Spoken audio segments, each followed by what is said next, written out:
Yesu nahabwa icubahiro bene data nkunda aho muri hose ndabaramukije. Imana data wa twese ibane namwe kandi ibaho umugisha. Wo muvugana hano ni Françoise Habonayo. Izina ry'umwami wacu Yesu Kristo nirishimwe kuko isubiye kuduha umwanya kugira ngo tuganire ku ijambo ry'Imana. Uyu munsi numva nkwiye kubandaniriza aho ejo twavuze abankurikira mu rurimi rw'igiswahili nigishije ejo ingene mu bintu byose ni watumishi wa Mungu. Ni ukuvuga ngo Imana irashobora kubikoresha ikabituma icyo bikwiye gukora. Nari byigishije mu giswahili ariko mu ncamake ku batazi igiswahili, ibintu byose Imana yo mu ijuru irashaka kubikoresha kujya yabiremye, irashaka kubikoresha bigakora igikorwa cayo. Akarorero turabona ingene Imana yakoresheje umuyaga kugira ngo ukamye y'amazi cyagihe c'umwuzure. Imana ngo yarungitse umuyaga ucura kamya y'amazi igihe umwuzure wari uheze. Hanyuma turavye turongera tukabona igihe Yona yariko aragenda itarushishi ahunze mu nyonga z'Imana, ingene Imana yatumye urufi rukamuha indaro iminsi 3, arara mu nda y'urufi iminsi 3. Ni ukuvuga ngo Imana ikintu cyose yaremye irashobora kugikoresha ku nyungu zayo. Yesu nashimwe. Kandi si ibyo gusa, turasanga n'intambwe ingene zazigamye Daniyeli ntizimurye zikamusanga bakararana nk'aho umuntu ararana n'umugenzi wiwe ntihagire icyo zimugira, ariko abandi bukeye bwaho babashizemwo ngo zaciye zibararura zirabatabagura zirabica. Ni ukuvuga ngo ikintu cyose Imana iragishoboye kugikoresha nk'igikoresho cayo. Uyu munsi rero tugomba turabe uyundi muntu yakoreshejwe iby'ubuhizi, ariko wamuraba uwo muntu kumenga ni umuntu w'intege nke. Ni umuntu yitwa Abigayili, umugore wa Nabali. Imana ishimwe. Tugomba tutanga akarorero ko mu bantu ingene Imana nayo ishobora gukoresha n'abantu baboneka ko bagayitse canke baboneka ko bakengeretse, Imana ikabakoresha.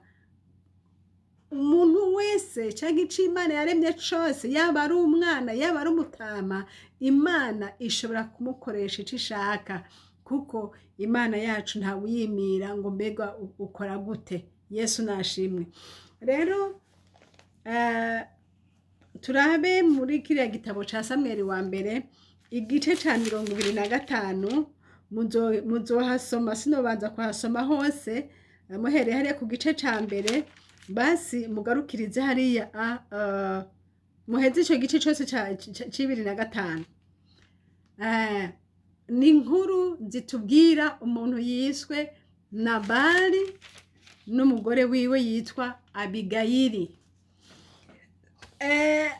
Uyu muntu yitwa Nabali, Bibiliya imuvuga ko iravuga uko ameze. Hariho ivyo yivugiye nyene, hariho ivyo bavuze ko ameze, hariho n'ibindi umugore wiwe yavuze ko ameze. Dusomye Samweli wa mbere igice ca 25, turabe hariya ku murongo wa 2 haravuga ngo hari umuntu w'imayoni, itunga ryiwe ryari i Karumeli, yari umuntu atunze cane. Ngo yari umuntu atunze cane, yari afise intama 3,000 n'impene n'ibiki muri biravye. Ku murongo wa 3 ngo uwo muntu yitwa Nabali, umugore wiwe nawe yitwa Abigayili. Aha Bibiliya iratubwiye ingene ngo yari umuntu atunze cane. Rero uwo mugore yari umunyabwenge. Bibiliya yamuvuze ngo yari umunyabwenge, ngo kandi yari umunyakaranga. Ngo ariko umugabo wiwe nawe ngo yari umuntu w'ikigoryi, ngo kandi w'imico mibi. yari uwo mu muryango wa Karebu. Tukigarukiye ngaho aba bantu babiri kugira ngo babane bigenda gute? Ariko Imana kuko ari umutunzi w'umuhanga niwe ashobora gukora ibintu nk'ibi. Umuntu w'umunyabwenge nka Abigayili akabana n'umuntu w'ikigoryi nka Nabali. Imana ni umunyabwenge. Aba bantu Imana irashaka kubahuza kubera yuko umwe ahamagarirwa gufasha uyundi. Aha nitwiga kuri iki cigwa muze murumva ndaza kwinjira mu cigwa c'abubatse, ndiko navuga ku mibano y'umugabo n'umugore mu rugo. Abubatse birabafasha n'abatarubaka nabo nyene muravyumviraho, ariko ndagomba kuvuga ingene Imana ikoresha ibikoko, igakoresha ibintu byose, n'abagore ikabakoresha. Uyu mugore rero niwe nabonye ko yotubera akarorero muri kino cigwa. Tubonye yuko Nabali yari umuntu w'ikigoryi. Ubwa mbere ngo yari atunze, ahandi ngo yari ikigoryi. Nimwashishikara gusoma muraza gusanga yuko yari umuntu w'ikijuju. Niko umugore we nawe yamuvuze ati ni ikijuju. Kandi ubwo bujuju bwiwe bwabonekeye hehe? Hari aho bwabonekeye. Kandi tusubiye tukaraba yari umuntu w'imico mibi. Yari umuntu w'imico mibi. Hanyuma kandi yari imborerwa. Umunsi umwe rero ngo abungere ba Nabali baragenda kugishaka, kujya kose abantu bagenda kugisha bagishira ahantu kure, kandi aho hantu bagishiye hari hafi yaho abungere ba Dawidi bari. Hanyuma ngo barabafata, ngo babafata neza, barabafasha gucunga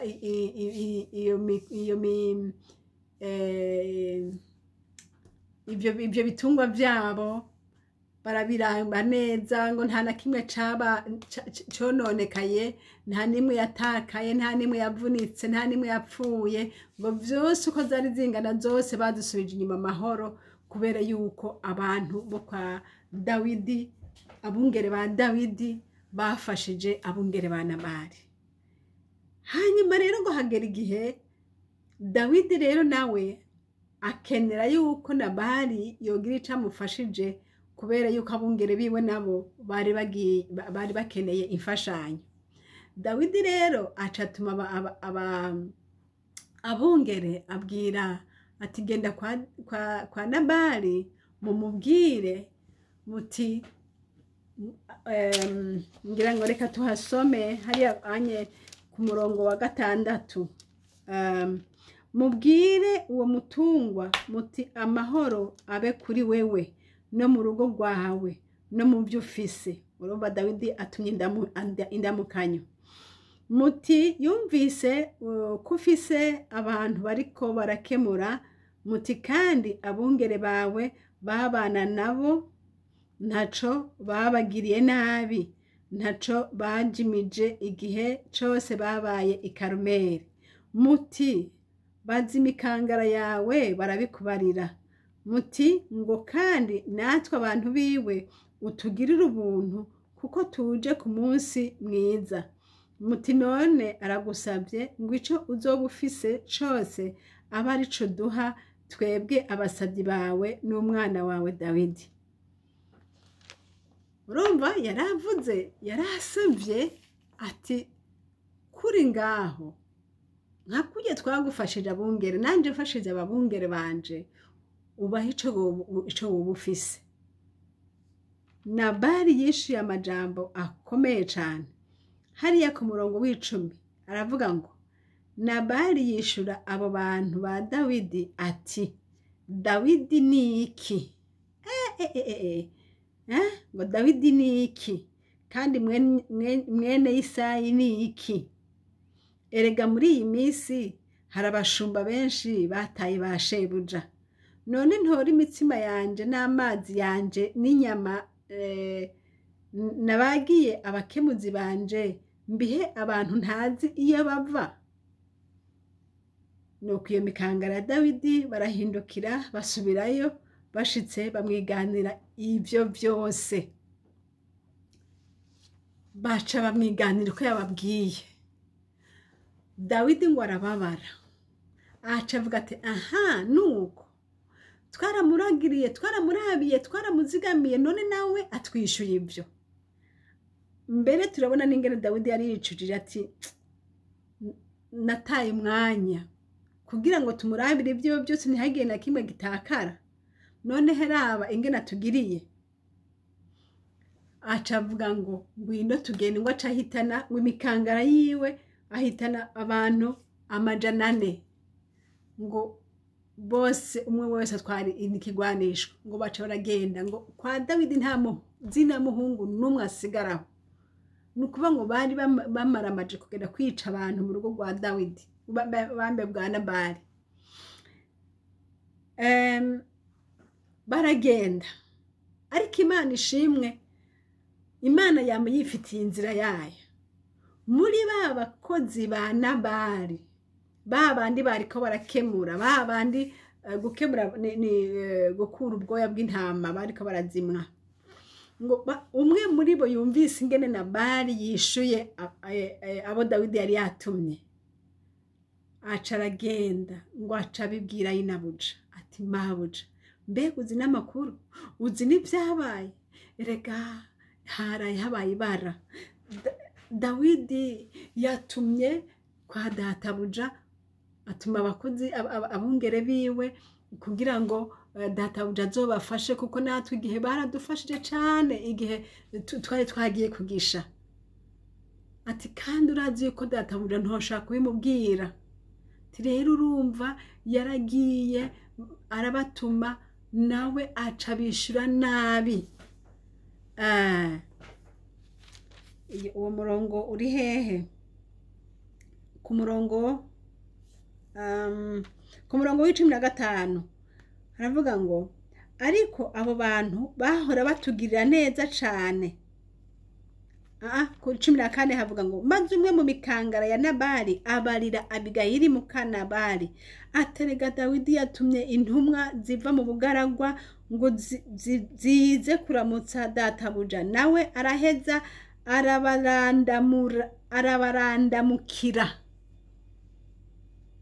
Ariko abo bantu bahora batugirira neza cane, nta kintu na kimwe batugiriye nabi, ntitwagize ico tuzimiza igihe cose twabanye nabo turi mwiraro. Ngo ntibagize ico bazimira. Urumva uwo aca arashinga intaha aravuga ati nukuri abo bantu batugiriye neza cane. Ku murongo w'16 batubereye uruzitiro rudukingira ijoro no ku murango igihe cose twamaranye nabo turagiye intama. Ngo batubereye uruzitiro. Iyumvira abo bantu ngo babagiriye neza cane cane nyene w'igihe cose. Ngo none rero bimenye, wiyumvire ico wokora. Umuntu yamugiriye inama nziza. Hari abantu babafise ubwenge. Mwiyumvire iyo uwo muntu yabihora, kuko Abigayili siho yarari igihe babimubwira babibabarira. Iyo yari kubihora byari kugenda gute? Ariko Imana yamifise inzira. Icituma uwo mukozi rero aca aragenda yibwira, aca aramubwira n'akandi kantu karyoshe ati rero wiyumvire ico wokora, ati kuko hagiye kuba ivyago kuri databuja no ku rugo rwiwe rwose, kandi ari umuntu w'umugesera. Babonye abakozi n'abangene bamwise ngo n'umugesera, bari bamuzi, ngo atawoshobora kugira ico amubwira. Abakozi bamwise umugesera kubera ukuntu bamuzi. Ku murongo w'18 maze Abigayili arakwakwanya, akora imitsima 200 n'ibindi. 19 abarira abantu biwe ati nimwitangira imbere mugende nanje ndaje ndabakurikiye ngo ariko ntiyabibwira Nabali umugabo wiwe. Mwumvira ibanga rikomeye cyane. Afashe decision ikomeye yo guhitana itunga ry'urugo, ahitana ibyo bintu byose bingana gutyo, kandi ahitana n'abakozi. Arafata urugendo rukomeye kandi agiye gukora afere ikomeye cyane, ariko ntiyabwira umugabo. Aha ndagomba mbwire bene data muri ko murankurikira aho muri hose, hari igihe biboneka yuko ugiye gusova ikintu. Igihe ugiye gusova ikintu rero ucukora nk'umushinga ntahe, uko byaba bimeze kose uhabera umugabo, kuko Imana yadushize mu rugo nk'umugore n'umugabo kugira ngo dufashanye ibintu bihagarare neza. Iyo ubonye hariho inzira yuko ibintu byohagarara urabikora. Iyo ubonye iciza ari kubihora urabihora. Iyo ubonye iciza ari kubivuga urabivuga. Ariko umugore w'ubwenge aramenya kubijongra, amenya igihe cyo kuvuga ikintu n'igihe cyo kugihora, amenya umwanya wo kuhayajisa anyarukije. Iki gihe Abigayili yabonye ko ari ikintu cyo gukora yihuta atamwanya wo guta, kuko atevye ibara ryari riguye. Ngo acaragenda ashitse aca ngo agwa gifudi ibifukamira imbere ya Dawidi. Ngo aca avuga amajambo akomeye cyane, aravuga ati mbabarira ni jewe nacumuye. Agwa hasi ati ntuwite ku byo uriya muntu yakugiriye, ndaba jewe ndubamye mbabarira. Ati nukuri mbanje gusaba imbabazi kuko byabaye siho narindi, atari ku mugabo wanje ndamuzi, ujya n'ikigoyi izina n'iryo muntu. Nyakubahwa ntiwite ku ijambo na rimwe yakubariye, ehe ndatakande mbabarira. Acara muvuga ati kandi ndakwinginze urazi kuri umuntu w'icubahiro, urazi yuko ejo Imana buci kugira neza nkuko yabisezeranye. Ndakwinginze ntukore ikintu cyo gukora amaraso, ntugire ikintu cyo kwihora, ntukore ikintu nk'ico, kubera yuko ejo bizogutera kwicuza. Kuko kwica umuntu nka Nabali ntacu wowe ukoze ni kwitera umukoshi, niko novuga. Iyo nijyo nishiriyeho. Yakomye kumwumvisha ati waba wisuzuguye mbese, ehe nubireka ibyo Imana yo mwijuru izomwikubitira. Yaravuze ati ndakwinginze, hariya ku murongo 24, ngo yitembagaza imbere y'ibirenge vyiwe aramubarira ati mwami wanje ico caha aba ari jewe kijako. Aca yikorera ibyaha by'umugabo wiwe shenge. Uyu muntu yari umunyabwenge kwere. Ati ico caha aba ari jewe kijako. Ndakwinginze jewe umuja wawe, zirikana ico nkubarira, utega amajambo yanje. Aramutarira kwere, kuko Dawidi ntiyarazi aya majambo agiye kuzana n'ayahe. Iyo umuntu yamaze gushavura yashavuye biragoye kugira ngo umuhamene à la raison. Ariko aravuga ati ndakwinginze wumvirize ikenda kubarira, ngutegere amatwi amajambo yanje. Ati ndakwinginze mwami, kuri 25, ndakwinginze mwami wanje woye kwiyumvira kuri uwo muntu w'umugesera Nabali. Azanye rya jambo umushumba wiwe nawe nyene yavuze, ati uyu muntu n'umugesera. Ngo izina n'iryo muntu, Nabali niko yitwa, kandi ubujuju niko kameremere kiwe. Ubujuju niko kameremere kiwe. Mu by'ukuri uyu muntu Nabali Bibiliya yamuvuze nk'imuzi pe. Umwami Dawidi kumubarira ngo urinde nguriki yari amajambo akomeye, niho herekana ubujuju. Ubujuju bw'umuntu buragaragara bumugaragarira no mu byo avuga. Ubonye umuntu atuka umwami cyangwa ukabona umuntu atuka umuperezida cyangwa ukabona umuntu atuka umuntu wese acize hejuru, umenye uti uwo muntu nta bwenge afise, kuko aba yirengagije yuko afise ububasha bwo kumwicisha cyangwa kumugirira nabi. Ariko umuntu wese Bibiri ivuga ngo abashizwe hejuru tububahe, niko bikwiye kumera. Ariko ukazobona umuntu w'ikigoryi yigira umuntu yuko adatinya umuntu n'umwe, ariko ubwo si ubwenge, bwo nibwo bujuju. Hanyuma ikindi naco, abantu benshi bafise amafaranga barafise ukuntu ucumenga isi yose iri mu ntoke zabo, kuko Bibiliya yatubwiye yuko Nabali yari umuntu atunze cyane. Bituma rero abantu bose uwomenga arabasuzugura, ngo Dawidi niki, ngo mwene Isayi niki.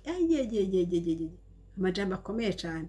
Aca tangwa no kubatuka ngo muri iyi minsi ngo hari ngo abashumba ngo bataye ngo abunge ngo yavuze mwiki ngo abashumba ngo bataye abungere babo, abungere sinzi ngene imbega yavuze mwiki.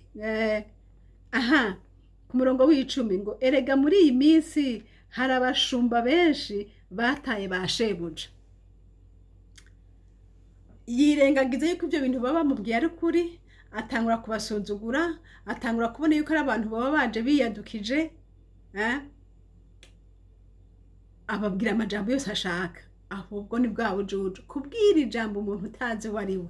Inshuti yanje uri kurankurikira, ubwenge buze bugutere kubwira neza umuntu wese muhuye, yaba umwana yaba umuntu wese umwubahe, umuvugishe neza, cyane cyane umuntu utazi umwiyubareko.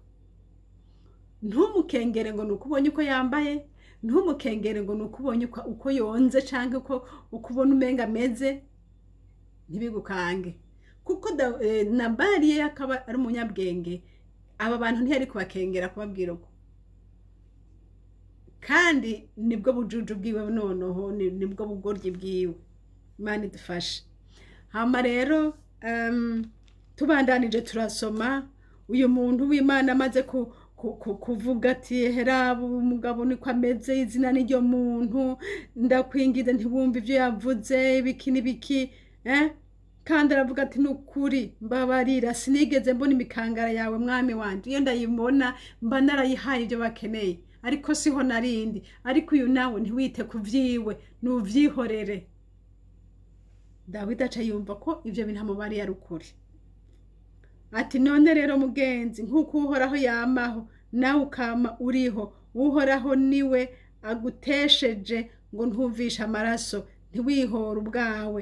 Abansi bawe n'abarondera kukugirira nabi barakamera nka Nabali. Ngo barakamera nka Nabali mugenzi. Ngo none rero mwami wanje nyakirira iri shikana.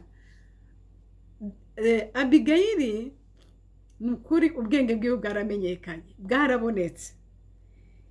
Iyumvire acavuga ati aha ntiwibuze ngo nijenje kugutesha, si jewe, ni Imana yo mwijuru bikoze.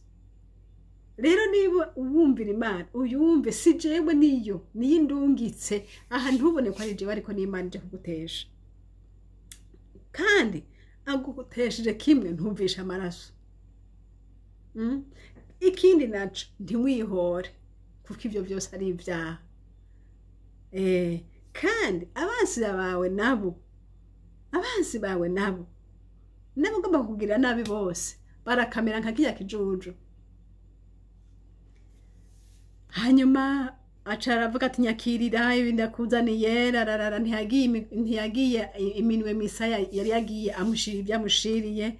Imana imugira neza, arabyakira. Imana ishimwe. Acaramubwira ijambo ati uhoraho ntazoba kukugirira neza mugenzi, ngo kandi ngo iminsi yose ngo uzoba ukiriho. Ku murongo wa 28 ngo uhoraho ntazobura guha inzu yawe kurama, kuko urwana intambara z'uhoraho mugenzi, kandi nta kibi kizokuboneka ko iminsi yose uzoba ukiriho. asa nk'uriko aramuhezagira ati imana yo mw'ijuru izoguha umugisha iminsi yose uzoba ukiriho, imana igufashe, imana izokugirire neza. Aca aravuga kandi ati kuri 29 ngo kandi ngo naho abantu bagukuriye hasi ngo baguhige bakwice, ubugingo bwawe buzokwama butekeye mu mutekero w'abariho. Haleluya! ufiswe n'Imana, n'uhoraho Imana yawe mugenzi, kandi ubugingo bw'abansi bawe azobushibura nk'ibuye ritewe n'umugozi. Ubugingo bw'abansi bawe yarashatse kuvuga ati ubugingo bwa Nabali yakugiriye nabi, uhoraho azobushibura nk'umuntu ashibura ibuye ritewe. Ariko aravuga ati weho ubugingo bwawe buzokwama butekewe mu mutekero w'uhoraho, mu kiganza c'Imana. Ni ukuvuga ngo Imana izokuzigama naho abantu bagukuriye hasi hirya no hino bakwanka bagomba kukwica. Rema murindi jambo yamubereye, yamuzaniye amajambo meza yo kumuhezagira, amubera nk'umuprofete ati weho ubugingo bwawe buzokwama butekeye mu mutekero w'uhoraho. Imana izokwama ikufasha ikuzigama. Mugenzi uri kurankurikira, ndakwifuriza ko ubugingo bwawe bwokwama butekewe mu mutekero w'uhoraho. Haleluya! ngo buteke mu mutekero w'abariho ufiswe n'uhoraho Imana yawe. Imana iguhezagire nawe, Imana igufashe ikurinda abo bansi bariko baragukurikirana. Ubugingo bwawe uhoraho abuzigame. Haleluya! abuzigame, abutekere mu mutekero w'abariho, kandi bwame buzigamwa n'uhoraho.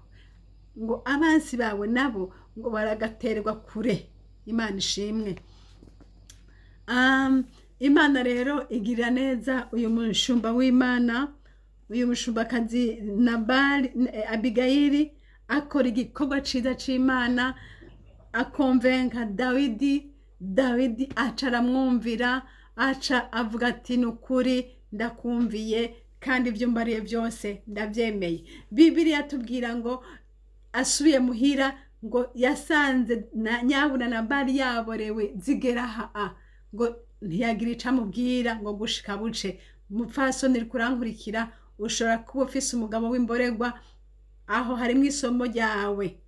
Ntukavuga ikintu yaborewe, ushobora kuba atavyo waruzi, ariko ndabikubwiye Bibiliya iratubariye ingene Nabali yabigize. Umuntu ngo yaborewe ntukamubwira ikintu kuko nta bwenge aba afise bukwiye, umurindire nibwaca ubivuge ivyo washaka kuvuga. Ariko kandi urumva ko Nabali, Abigayili yari afise message ikomeye cyane y'ibikorwa bihambaye ahejeje gukora. Yase ko message yiwe yo ivuga igahava itagira poids. Arindi ati ndamurindira umwanya aza kuba ari liside, ndamubarira ivyo naraye nkoze n'ingene Imana yari yatugwaniriye yakijije ubugingo bwa famiye yose. Imana ishimwe. Nabali Bibiliya ivuga ngo yaraciye amaramara, ngo aragira ubwoba, ngo arahinda umushitsi, amera nk'igiti. Hanyuma ngo haheze iminsi 10 Nabali ngo uhoraho ngo acaramukubita ngo acarapfa. Ico ndiko mvuga ngo iki, mupfasoni uri kurankurikira, mu rugo rwawe ashobora kuba ari umugabo wawe ameze nka Nabali, canke naho wa mugabo we ashobora ari mugore wawe ameze nka Nabali adashoboka w'ikijuju. Umuntu wese ukore neza mu gusova l'honneur de ta famille, ukore neza, werekane ubutwari bwawe mu buryo bwo gukiza urugo rwawe. Imana nibahezagire, Imana nibaha umugisha. Kumbure nitwaronka kanya tuzosubira tuvuge neza kuri iyi nkuru, tuyinonosore neza. Uyu mupfasoni yabaye muhizi, Imana yari muzanye mu rugo rwa Nabali kugira ngo asove uru rugo muri iki gihe cyari gikwiye. Ariko Imana ntiyaretse gukubita gukubitwa, ntiyaretse guhana ukwiye guhanwa. Munyumve neza, ntimuze mwibaze ngo Imana ngo izobatabara kuko mufise abagore basenga, ko mufise abagabo basenga. Ukora icaha niwe azohanwa.